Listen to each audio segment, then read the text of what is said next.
Thank you for joining us here on Republic TV. So, post Operation Sindoor, one of the first clips that went hugely viral across the world was that of Major General Rajiv Narayanan joining us on the podcast today on republicworld.com. Good evening, General Narayanan. Thank you for joining us. And his first time here on Republic World. So, welcome and look forward to having many more conversations with you. Hopefully, not in a war situation, but in a much more. Thank you. Thank you so much, sir. Pleasure and honor to be on your platform. Thank you, General Narayanan. He's a veteran. He served on the northern and the western borders. His last assignment was at the Military Operations Directorate. He calls himself a China watcher, has been observing China since 1999, so that's 26 years of closely observing China. A professor of practice at IIT Madras. And I want to start with you, General Narayanan, because when you spoke of what was cooking at the Kirana Hills, it appears as of today, it could be much bigger than what we initially thought, because there are satellite images from Murid, right? Many more, it's not just Kirana Hills, many more tactical sites seem to have been hit. Yeah, I would entirely agree with that assessment, because at that point in time, what was available to me was essentially the open satellite imageries of Kirana, Chagai Hills, which is next to Jacobabad. Kirana used to be their small testing site and then converted into the strategic reserve, underground tunnels they have there. And Chagai Hills, as we all know, is actually the nuclear test site where they conducted the test in 98 after us. And that is where in one of the hills, they also have their strategic reserve. See, when you have nuclear warheads, they have land-based and air-based. That's about all they have. Naval, they don't have.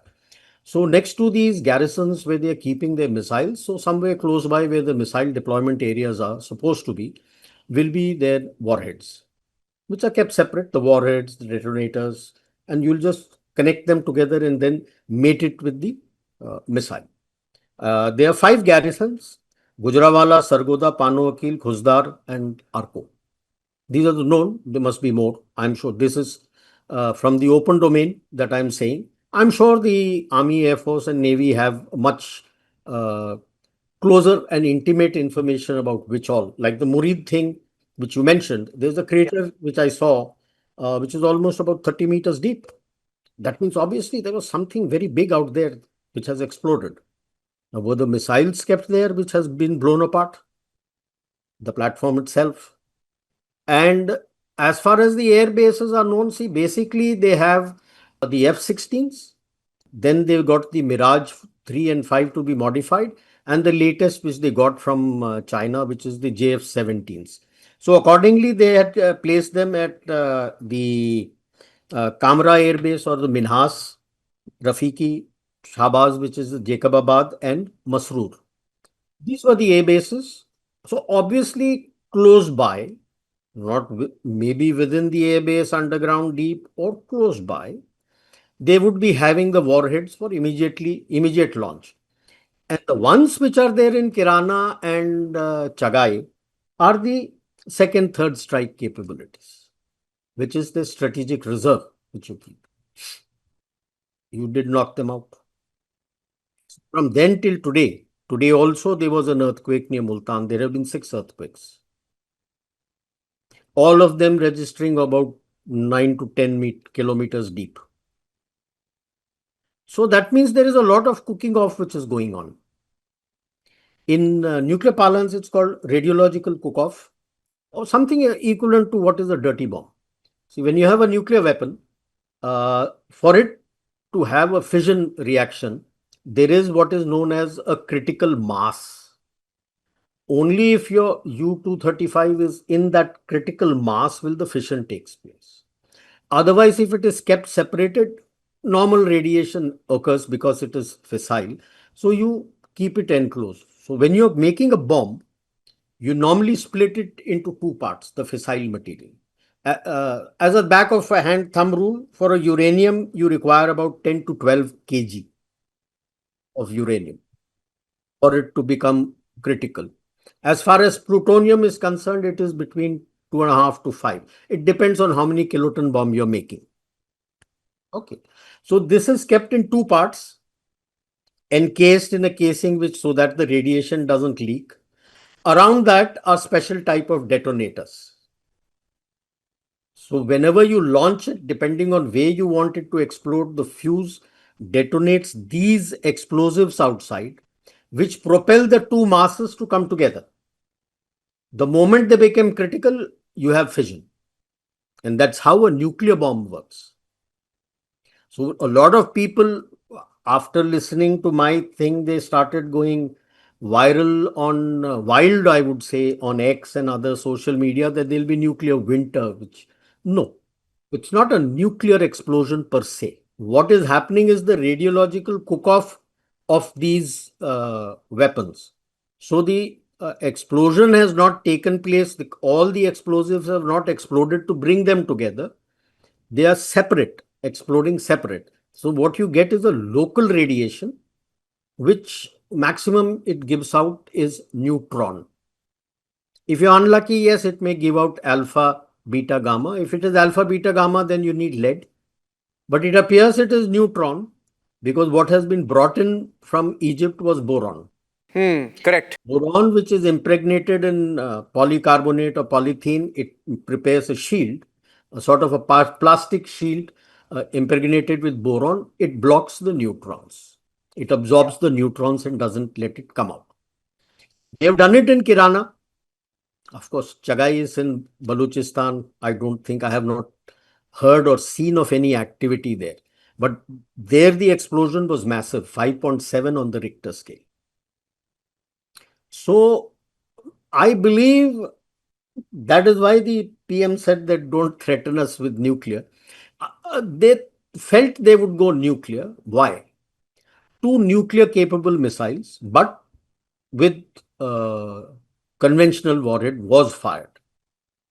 Fateh, two of the Fateh towards Harmandir Sahib and one Shaheen towards Delhi. So you knocked them off, and that is when the gloves came off and said, let us teach them a lesson that they will never ever forget in life and never ever threaten. And they must have got certain indicators. See, we have what is in battle, you look for certain battlefield indicators. So your ISR was good because we had our satellites up in the air. Certain early indicators would have come that he is likely to launch some nuclear asset. Now, whether it was tactical or otherwise, you don't know. And so you decided to target his capability to launch. So you specifically, like Jacobabad was targeted specifically because the F-16s were there.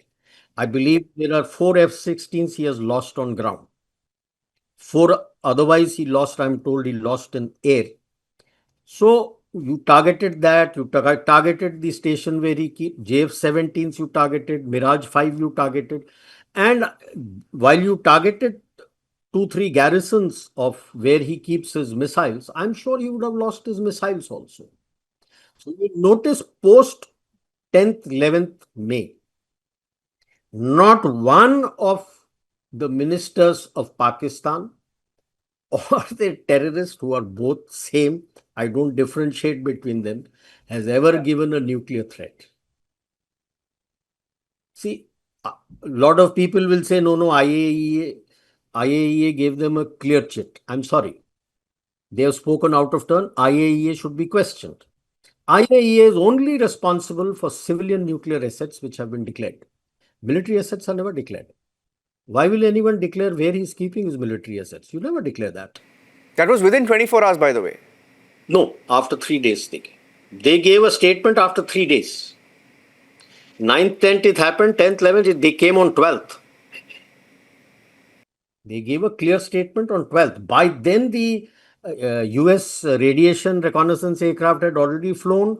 The boron aircraft from Egypt Air had already come and work was already on in the Kirana area. The villages had already been evacuated. I got videos from Pakistan which said the villages are being evacuated. And the voiceover you could hear telling him it's not immediate, we'll not permanent, we'll let you come back once the radiation is sorted out. Now, to cover up for that, I'm sure the Pak handles had brought out a fake letter So somebody had showed me that letter. I said, no, it's fake. Nobody is going to issue such a letter. Sorry, they will be, the people will get worried.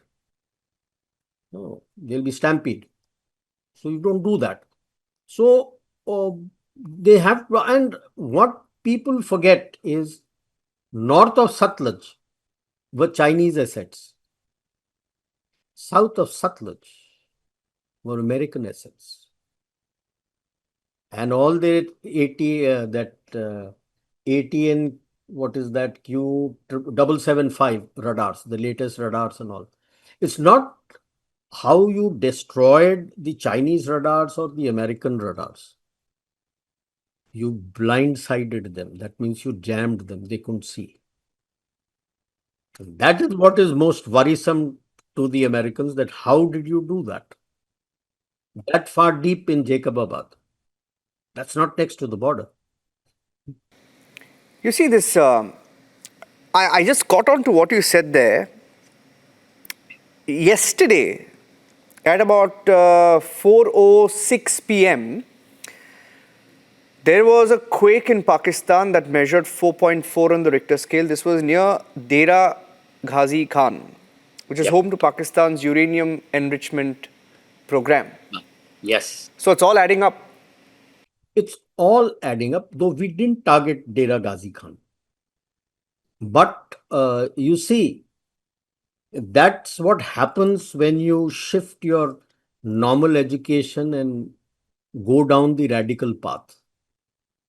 Since 1986, Ziaul Haq had shifted from routine education to radicalization.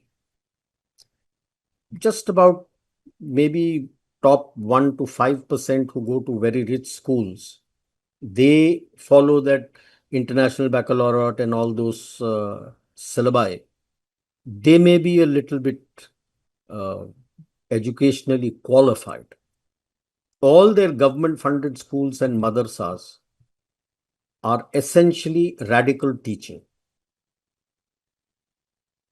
I was hearing somebody from Pakistan talk in Lahore University.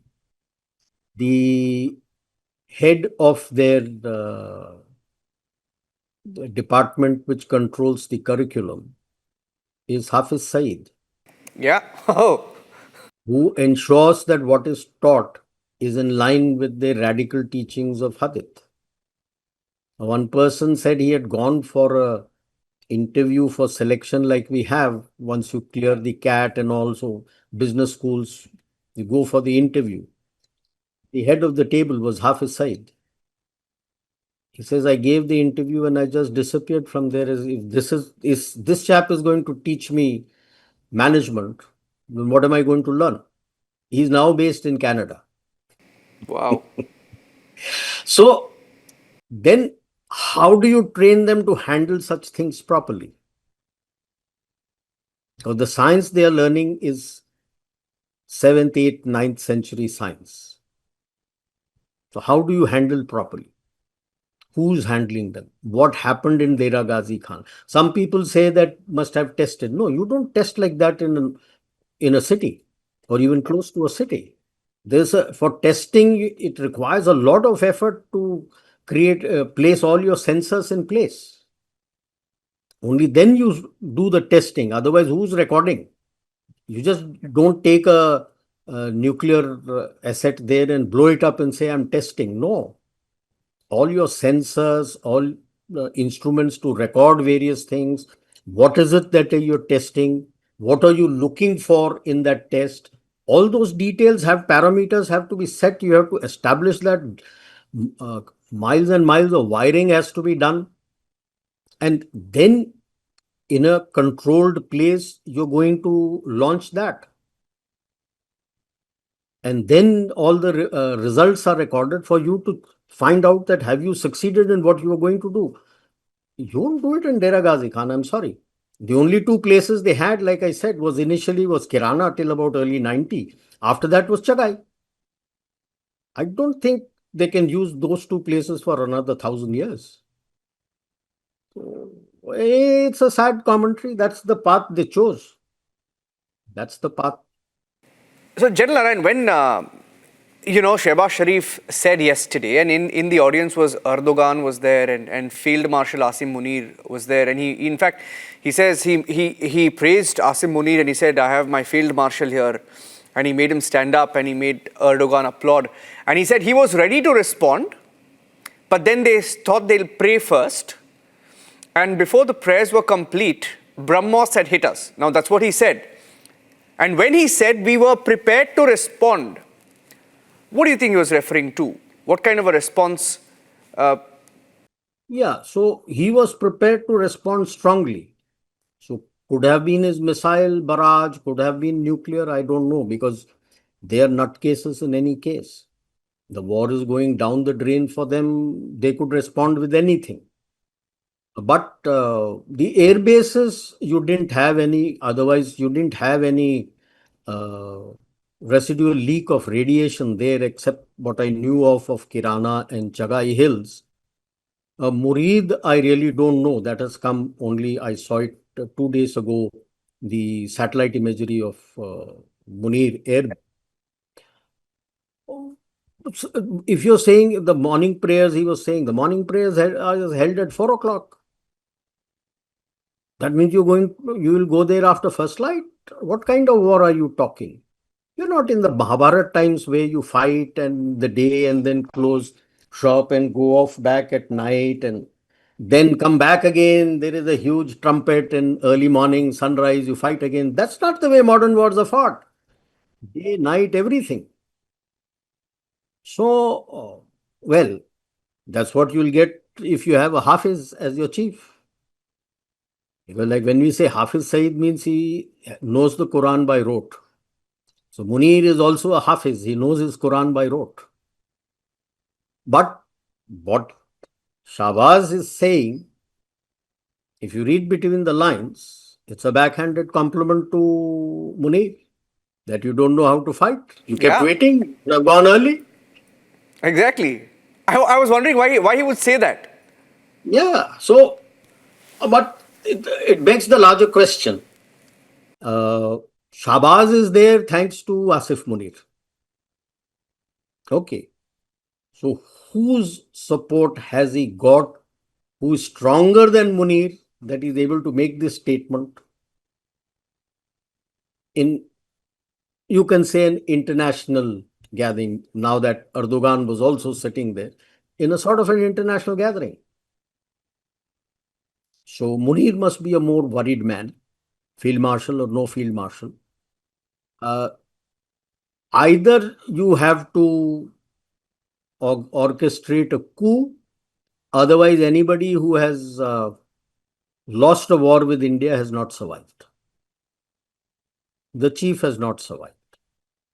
So Ayub Khan made himself a field marshal in 59, fought the war, and by 69 he was gone. Zia lost and he was gone. Musharraf lost and Nawaz Sharif was gone. Though he also didn't last the Lal Masjid incident and he had to go. So what future for Munir? But the larger picture is, what game is the Trump family playing? About a week or two before the Pahalgam incident, they signed the deal for Bitcoin. He has his company, some Liberty, something World Liberty Financial Limited, which works on Bitcoin. And very controversial in the sense, Jimmy Sue, who had been to jail, is also a co-founder. And they established the company just before he was elected. And with nothing, they were given, I think, 2.5 million or 25 million money was given. But I'm sure they made a killing in this Ops Sindoor. Because a day after Ops Sindoor, their Bitcoin's value jumped 600 times. So they made a lot of killing. They are in it for money. Of course, he is in anything for money. He's made a lot of money. Yeah. They made an announcement yesterday, in fact, General Narayanan. It's the first government-supported strategic Bitcoin reserve, and they've also named this guy called Bilal bin Sakib, Yeah. who's very interestingly very close to Asim Munir as well. No, he is actually close to another Chinese, Changpeng Wang. Changpeng Wang also had gone to jail, and he started TORN, TORN, or Tron, TRON, Tron, the Bitcoins. And of late, after all this has happened, the US, Trump's company has said now the Bitcoins will be connected to Tron. So both Jimmy Soon and Changpeng Wang are very controversial figures. And he's working with them. And US and the West tells China is their main threat. And here is the president of USA working with them. So a Bitcoin, as far as Pakistan is concerned, would be an opening more for terror funding. It's very difficult with at the moment. I'm not saying in future you won't be able to trace it, but at the moment with the blockchain makes it a bit difficult to trace back its origin. So it's a very good opening for terror funding and money laundering. So, if I'm hearing you correctly, it's what one of those ministers said. I think it was Khwaja Asif who said that they've been doing the dirty job for the Brits and the Americans. Yes. Now it comes back to that. If I'm hearing you correctly, all of this is once again being sponsored by America to bleed us again. See, this I've spoken on many platforms. Why do the US and the West fear you? They fear you. You are rising despite them. When you look at the US, its rise before the First World War and after that also till the Second World War, it had a dividend of peace. Before that, they had gone from coast to coast. They had their battles with the Spanish and they had won and taken Texas, California. Everything was done and dusted now. And after that comes the uh, diktat that Pacific is my backyard and I don't want any one of you in the Pacific.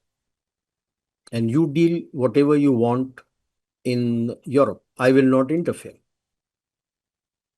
Okay. Now, after the Second World War, anything and everything was available only with the US. The West had learnt a lesson after the First World War, or I would say after the Great Depression.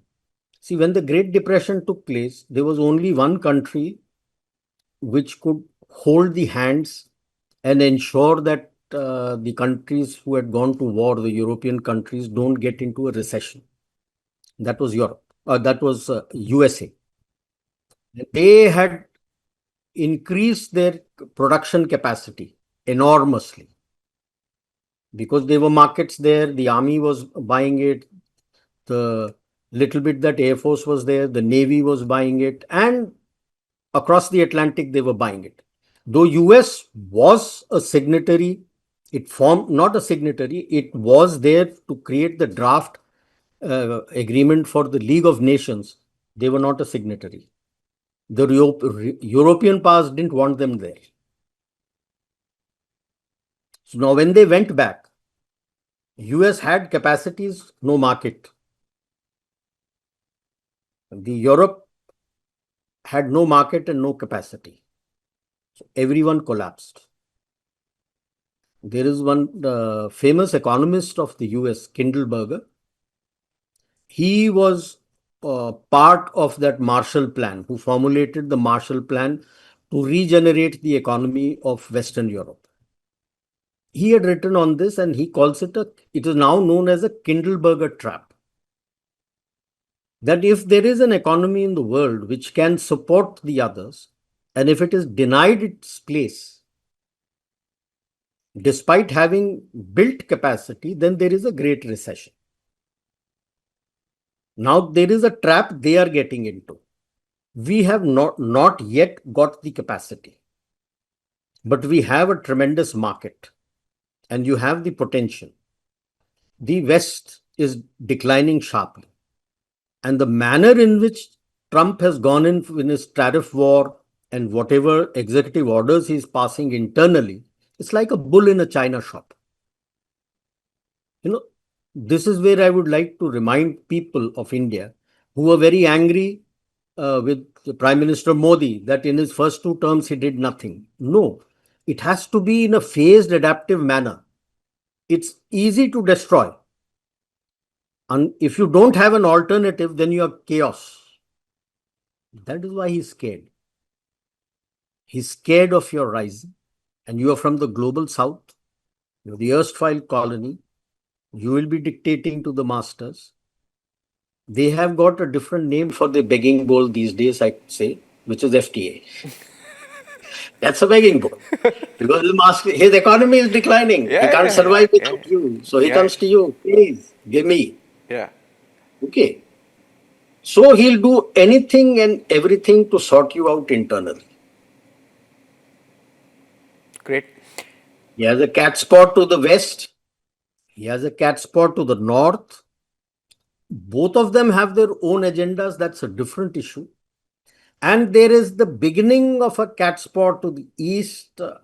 Whether it will happen or not, we'll wait and see. So that is their fear. And in their thought of how a country or a society should be, you don't tick any of their boxes. We are multicultural, multi-ethnic, multiracial, multi-religion. We may fight with each other. We may struggle with each other. You will think you'll just implode. And yet when an Ops Sindoor happens, everybody comes together. And despite all this, you are innovating and you're going up. That is what scares them. You know, yesterday, was it yesterday or day? I think it was day before. I spoke to the LCA designer, Dr. Kota Hari Narayana.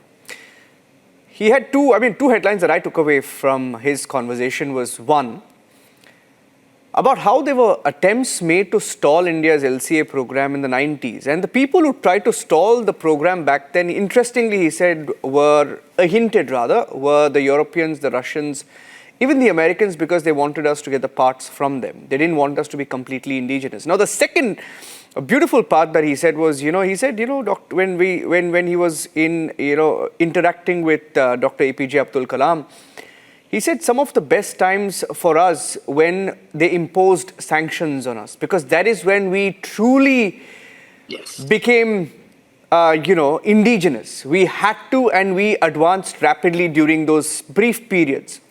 So I think beautiful what he just said, because they hate that about us. They hate that about us. Now my question to you is, because you're a China watcher, I'm straying away because I wanted to ask you something else, but I'm straying away because you spoke about, our advancement, right? Now, vis-a-vis China, and you heard what the minister said yesterday, AMCA and the LCA, and of course, we will now look to fast-track post-Operation Sindoor. Now, how do you see Operation Sindoor changing that dynamic for India going ahead, especially in defense capability? For long, we got stuck with only the DRDO and the PSUs. When these were established, we did not have that kind of support in the private sector. But that's not the case today. So it's a very good thing that is happening now. It began about 10 years ago, I would say 11 years ago, when I was in chair, when we pushed for it and it started reaching out to the academia also. That's how I am today a professor of practice in IIT Madras. And now coming out that AMCA is not restricted to the DRDO and HAL, it is open to the private sector also. So there is a lot that the private sector can do. Just look at one thing. They were not as worried when Tata launched their electric vehicles, because it seems maybe the platform was something similar, which was available in Jaguar or Land Rover, which was not purely Indian. They are very concerned with the Mahindra's launch. It's totally homegrown. The complete platform, the manner in which the system has been laid out, everything is homegrown. There is no outside technology. So that worries them. So when you look at the private sector, you see such wonderful things, state of art things they are doing. I'm sanguine. If you give them that kind of support, they will deliver. They will deliver. And now when you look at China, China tragedy was selecting Xi Jinping as the chairman. The megalomaniac can't think beyond himself, something akin to Trump. And myself, and I rejuvenated China. He wanted to be a bigger figure than Mao. Deng Xiaoping, in his writings, what I read from the other China specialists who have had access to those writings, which is not available in open domain. They state that in his speeches in 85, 86, when he laid down the policy subsequently of hide your claws and bide your time and added never take leadership, was that it will take them 100 years. You have to wait for 100 years. And in the fifth term, which is Xi Jinping's term, the second term, which is last term that he had, the fifth generation, second term should do a study to see where have they reached and how far have they to go. Is there any mid-course correction to be done? A lot of work was done by Chiang Zemin and Hu Jintao. Quietly. He just tore everything up and threw it down and became aggressive. And he thought that nothing can go wrong, little realizing that the entire economy of China was dependent on only two things: 30% on realty and 68, 69% was on exports to the US and the West, and just about 1 to 2% was internal consumption. Now, that was worrying Jiang Zemin, that was worrying Hu Jintao, and as far back as 2002, they have said that we have to reduce this income disparity, and especially the disparity between the urban and the rural, and go for it. So now became angry with the West, or rather he angered the West, and then COVID happened. He had zero COVID policy, so they had to diversify, and by then they had lost the power to buy. The economy was in collapse, and then Ukraine happened.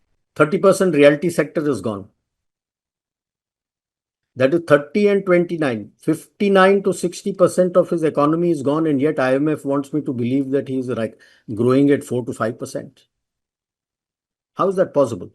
Normal economics has taught that you can't take a 2%, a two-digit hit on a GDP. 10, 12, 15%. Moment it goes beyond 15% and your GDP is hit, your economy is gone. Here you're talking of 59% and he's still surviving. There's something wrong in the teaching. Either we have been taught wrong, or there is something more than meets the eye. Today, there is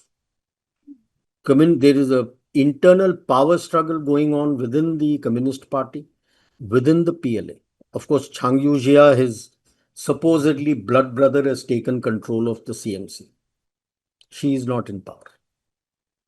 There's a lot of bad blood which is going on. Hu Jintao and Wen Jiabao have come back again to control the Communist Party. Now, Wen Jiabao used to be premier under Chiang Zemin. Hu Jintao, we know how unceremoniously he was ousted in the last Congress, but they have come back. And he draws his power from three places.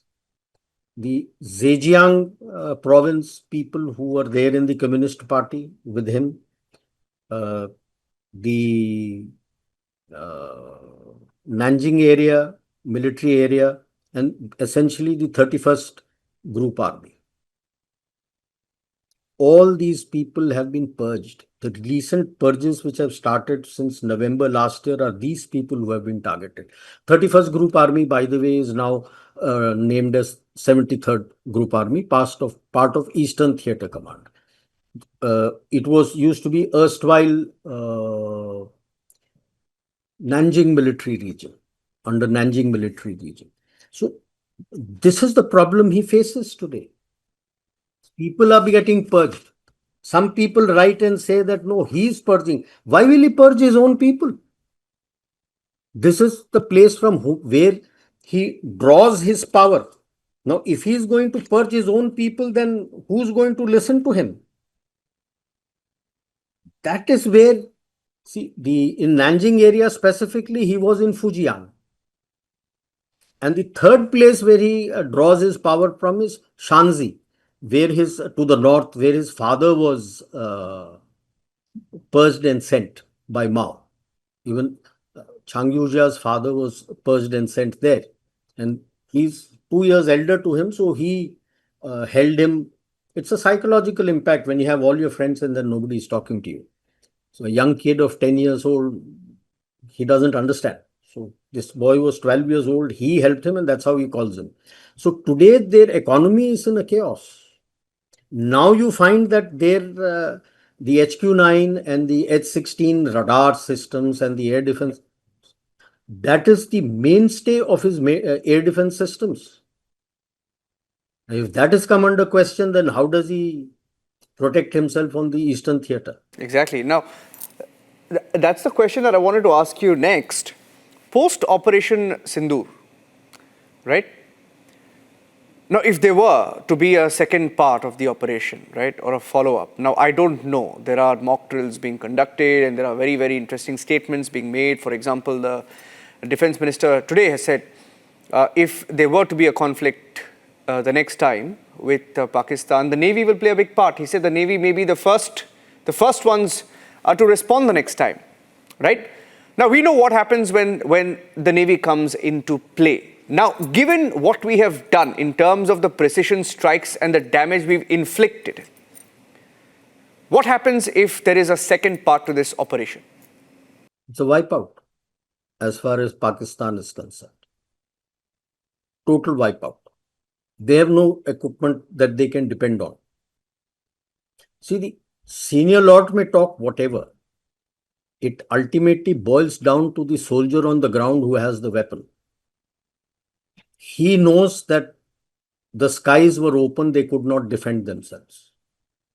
That he knows it for a fact. And if he has Chinese equipment, he will start thinking. Most of the Chinese equipment are lying unusable because of lack of space. In his haste to make more and say that I can beat the US and the world in what I'm making, they have been cutting corners. That is number one. Number two, all their lines, our production lines, are only looking at making new platforms. There is no line dedicated for the maintenance, repair, and overall, that is the sustenance. How do they get spares?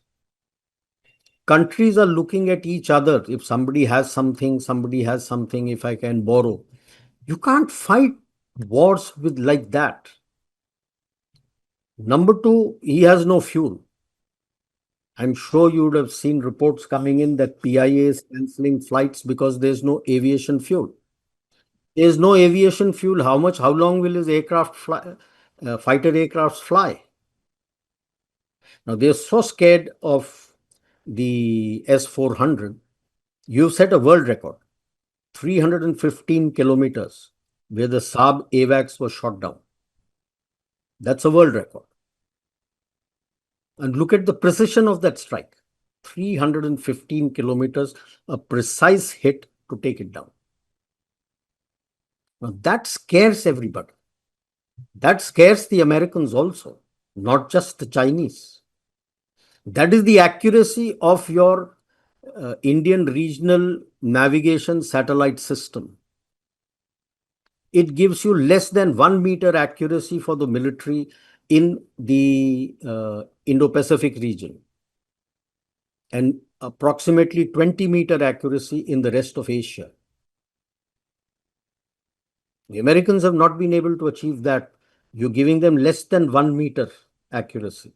If I say less than 1 meter, that means from any range, I can hit a tank.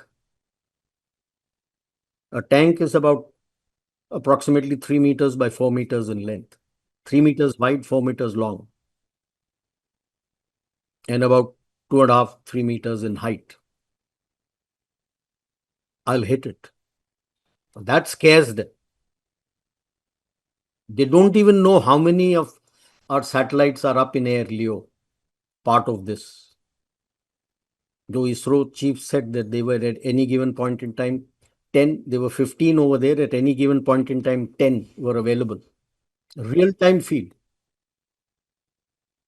No, that is what scares them. As far as the Navy is concerned, the Navy proved its point in the anti-piracy, which took place moment the Gaza war started. The Gaza war started, the Houthis said we are going to target the Red Sea. The Americans with all the others, which was part of the Aden task force, now this time not under UN flag, again US flag, they said, okay, we'll target the Houthis. They called us. Yeah. We said, no, we will fight under our own flag. We had 2 ships there, we sent 10, 12. Not me, the American papers and their journals are saying it is the Indian Navy which has sorted out the Somali pirates. Rest of the ships could not handle them. They were so scared of the Indian Navy and their Marcos that the moment they saw the Indian Navy ship and the Marcos, they used to put their weapons down, hands up, on their knees. That's the level of proficiency you have shown, and that is not lost in the Indian Ocean littoral. That if you need help, who will come and help?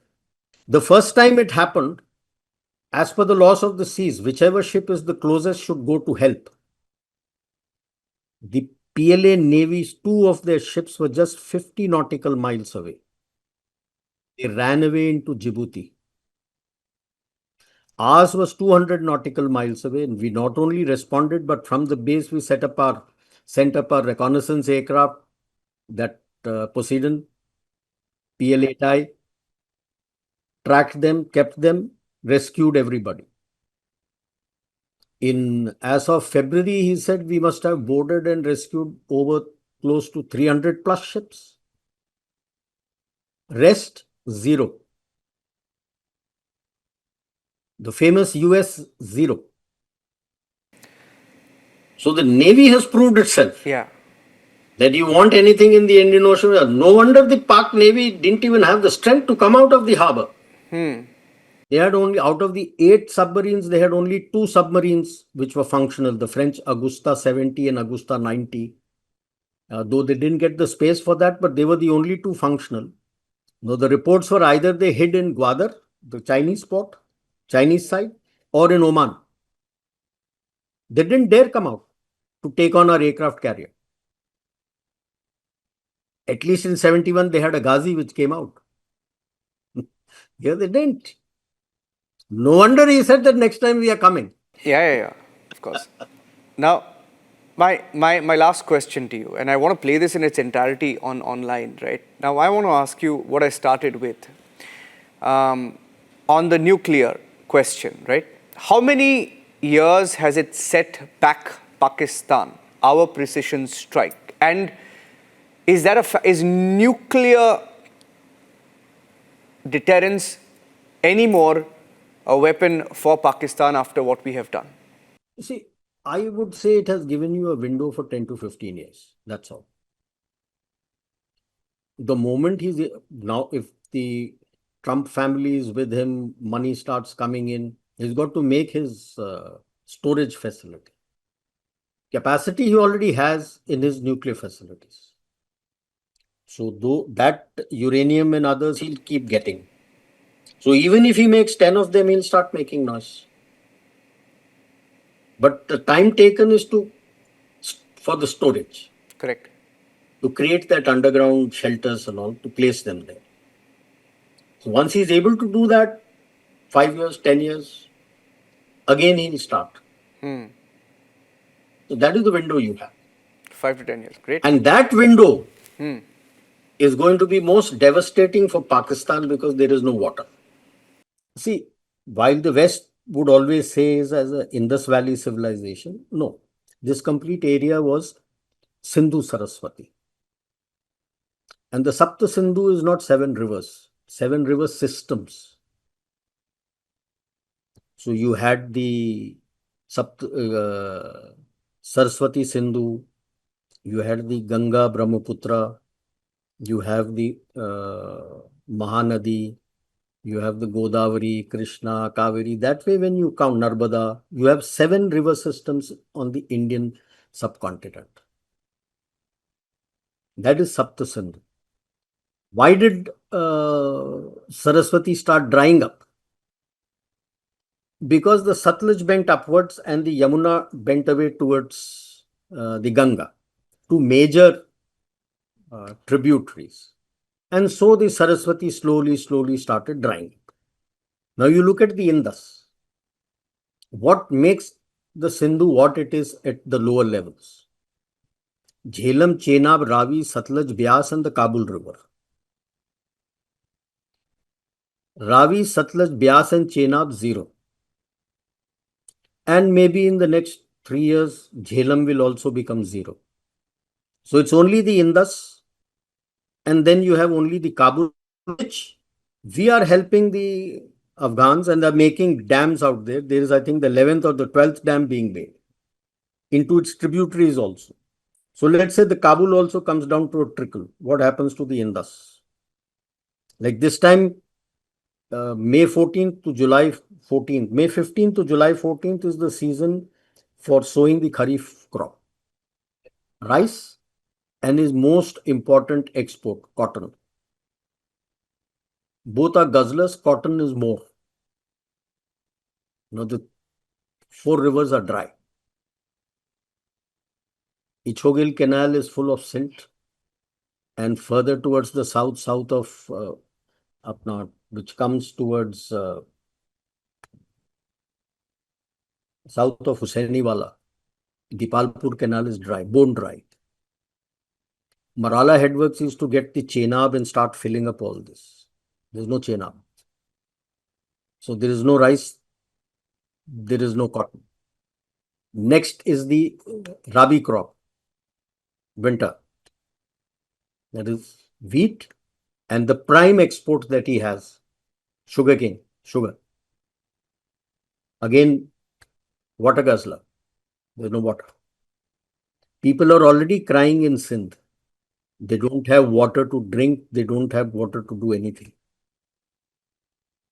So when they don't have water, what happens to the people? When Saraswati dried, what happened? Mass migrations to the west and east. Now when the Indus is already during summer doesn't reach the ocean. Now it is not going to. Water is going to dry up. What will happen? Will he try to go north? He can't do cultivation up in the hills and mountains. Where will he go? East, you blocked it up, sealed it now. You'll go west. They themselves was trying to seal it with the fencing along the Durand line. Now will you go back towards Durand? So what happens to the people? Has anybody up thought about it? 70% of the people work as agricultural labor. 70%. You need water, there is no water. So while we may talk of nuclear, we may talk of weapons, this is the non-kinetic weapon that has been shot, which they have not yet thought through what can be done. Because all these leading decision makers, whether it be the army, the politicians, the bureaucrats, they're all big landlords, or even the big so-called industrialists are all zamindars actually. They are still zamindars. And if a zamindar doesn't have his crop, what happens? What happens to the people? Good luck to them.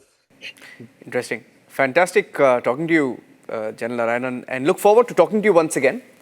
Oh, most welcome.